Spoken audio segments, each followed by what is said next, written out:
In figure 6.44 ये figure दे रखा है द साइड क्यू आर, ये क्यू आर है, ये क्यू आर जो है ये क्या है, is produce two point S, इसको आगे प्रोड्यूस मतलब क्यू आर एस तक बढ़ गई, यानी क्यू आर से इस साइड में बढ़ गई। अगर वो आर क्यू होता तो वो इस साइड बढ़ती,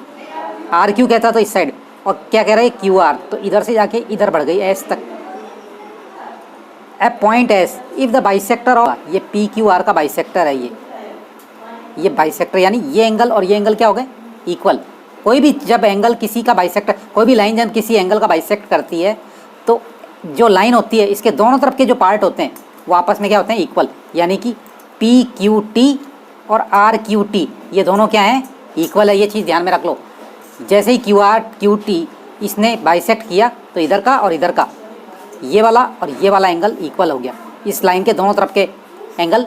इक्वल पार्ट में डिवाइड हो गए, इन दोनों का सम पी क्यू आर के बराबर है। तो क्या कह रहा है, if the bisector of P Q R का bisector and P R S, ये आपका पी आर एस का बाइसेक्टर, यानी कि ये और ये इक्वल हो गए, ये बाइसेक्टर मीट्स एट टी, ये दोनों कहाँ पर मिल रहे हैं टी के ऊपर। तो prove that Q T R is equal to 1/2 Q P R, ये प्रूव करना है। अब कैसे लिखेंगे, हमें फिगर तो यही दे रखा था, लेकिन मैंने क्या किया इसके 2 कॉपी कर दी। अब पहली चीज़, जब ये दोनों एंगल इक्वल हैं तो मैं इसको क्या लिख देता हूँ, इसको ए और इसको भी ए,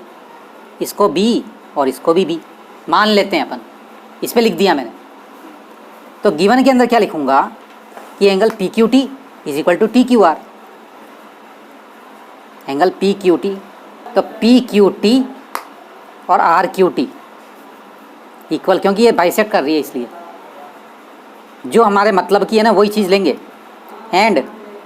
इधर से इसको भी बाइसेक्ट किया तो ये वाला एंगल और ये वाला एंगल इक्वल हो गया, क्या P R T equal to S R T, ये चीज़ दी हुई है गिवन के अंदर। अब टू प्रूव क्या करना है, चीज़ मेरे को प्रूव करनी है। क्यू टी आर की जगह में ये क्यू टी आर, इसको मैं चाहूँ तो एंगल टी भी कर सकता हूँ,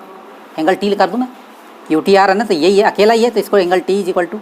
1/2 और क्यू पी आर क्यों भी यहाँ पर भी अकेला है तो इसको 1/2 ऑफ एंगल पी भी कर सकता हूँ, यूँ भी लिख सकता हूँ। मेरे को ये प्रूव करना है, ये टी आते ही आप क्यू टी आर लिख देना बीच में, ये आते ही ये लिख देना, तो प्रूफ कर रहा हूँ मैं। अब प्रूफ के अंदर थोड़ा नीचे ले लेते हैं। अब देखो एंगल पी किसके बराबर होता है, एंगल जो पी है ये वाला किसके बराबर होगा, ये वाला एंगल और इसका सम। ये मैं इसलिए बता रहा हूँ, यहाँ पर सिर्फ ये अकेला ये एंगल लिया है। आपको थ्योरम बताई थी मैंने, क्या बताई थी थ्योरम, जब ये इस तरह का एंगल होता है तो इसका सम और इसका सम इसके बराबर होता है। Sum of interior opposite angle is equal to the sum of exterior angle, ये एक थ्योरम बताई थी मैंने, यानी इसके बराबर इसका सम होगा। अगर जैसे ये मान लो ये 70 का और ये 50 का है तो ये दोनों का सम मिलके 120 हो गया, समझ में आया, इन दोनों का सम मिलके इसके बराबर होता है। देख लो खुद भी 50 और 70 120, ये कितना रहेगा 60 आएगा, ये 60 आया तो इधर से 180 में से माइनस करेंगे तो ये अपने आप, यानी इन दोनों के सम के बराबर हो गया ना ये चीज़ ध्यान में रखना। पर एंगल P और प्लस ए और ए, इसको मैंने क्या मान लिया ए, किसके बराबर रहेगा PRS के बराबर, ये B और इसको मैंने B मान लिया, तो B प्लस B किसके बराबर रहेगा P और 2A, ये 2A, इसको A माना A और A, तो इस पूरा कितना हो गया 2A, P plus 2A is equal to B plus B, यानी कि यहाँ से यहाँ तक का 2B के बराबर। तो P plus 2A is equal to 2B, ये समझ में आया, यही वाली थ्योरम। ये पूरा ऐसा नहीं कि इतना सा नहीं, पूरा एंगल चाहिए यहाँ तक, ये आधा इसका A है, इधर वाला आधा A है, तो A प्लस A पूरा एंगल कितना हो गया, ये 2A हो गया ना, ये तो 2A plus P is equal to इसके बराबर B प्लस B के बराबर, तो ये पूरा मिलके कितना हो गया, मिल करके 2B, पूरा एंगल 2B हो गया ना, ये तो आधे का है B,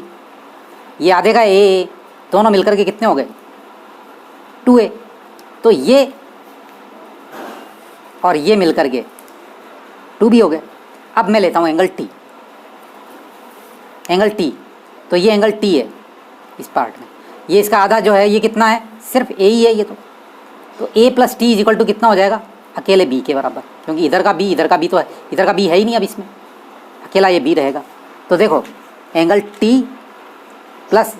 angle A, interior angle हो गया ना ये इसका, ए इज इक्वल टू बी। अब मेरे पास में ये दो चीज़ें आ गई, तो angle P is equal to कितना रहेगा, इसको मैं इधर ले जाता हूँ तो 2b माइनस 2a, यहाँ से ये इसको मैंने कर दिया, इधर ले गया, कोई दिक्कत है। इसी तरीके से angle t is equal to कितना रहेगा, b माइनस a, इधर आ गया, यहाँ तक कोई दिक्कत नहीं है, बता रहा हूँ। अब मैं angle p is equal to 2b minus 2a, ये है, इसमें से 2 कॉमन निकल सकता है, 2 कॉमन निकाल लिया, b माइनस a हो गया। एंगल P के बराबर कितना हो गया, 2 बाहर, 2 दोनों में से कॉमन ले लिया, B माइनस ए, B माइनस ए की जगह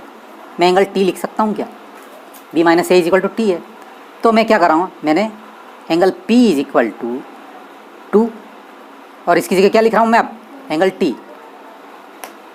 एंगल T का डबल। तो मैं क्या करूँगा, इस 2 को किधर ले गया, इधर, तो मैं इसको यूँ लिख देता हूँ, 2 angle T is equal to angle P। कोई दिक्कत है क्या इसमें, इसको इसकी बजाय इसको इधर लिख दिया, इसको इधर लिख दिया, अब 2 इधर से हट करके इसके नीचे चला गया। Angle T is equal to P upon 2, अपने को क्या करना था, angle T is equal to 1/2 into angle P, ये एक ही बात है। अब मैं T की जगह क्या लिख सकता हूँ मैं, अब इसको मैं यहाँ पर कर देता हूँ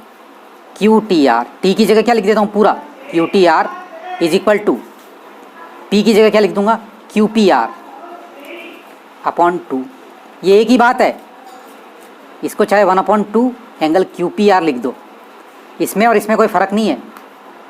QTR is equal to 1/2 QPR, इसमें कोई फ़र्क नहीं है, ये प्रूव करना था। इसके बाद में ये आएगा, यहाँ तक कोई दिक्कत हो तो बोलो। देखो जैसे कि 8/2 इज इक्वल टू 1/2 इंटू 8, एक ही बात होती है, इसी तरीके से ये भी एक ही बात है, ये आ गया लास्ट में।